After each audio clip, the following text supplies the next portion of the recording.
Mirë dhe po flet për figurë që e moderon qatë pjesë. Bislimi, po. Urdro, 2 minuta për ty.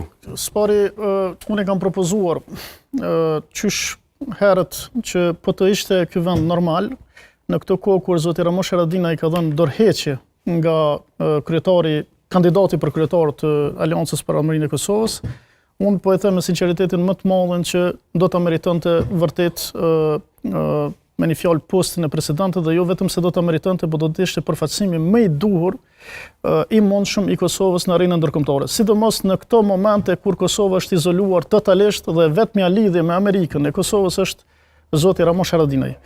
Megjithatë, ne nuk kemi kandidat për president, sepse më duket sidoqoftë kjo pak jo konstitucionale ose jo normale që të kesh kandidat për president, sepse presidenti... E ka bërë edhe AK-ja këto herë në kaluar.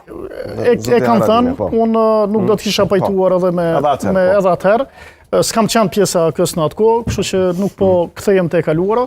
Unë po them që sistemi parlamentar normalisht nuk e lejon që të ketë një ndërlojë marrëveshje pazare për presidentin. Është një marrëveshje konsensuale, po jo mbi pazare siç dhënia e 4 ministrive, krye parlamentarin e tjerë.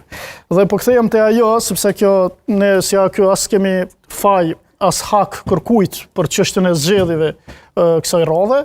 Dhe po kthehem te ajo puna e përqindjeve që nuk e kuptoj, po ju them me sinqeritetin më të madh, çfarë krenarie është të jesh përfaqësuese një partie politike me 51% dhe të gënjesh në këtë vend dhe mos mund të krenohesh me asnjë gjë tjetër përveç se me mashtrime, po jo me punë.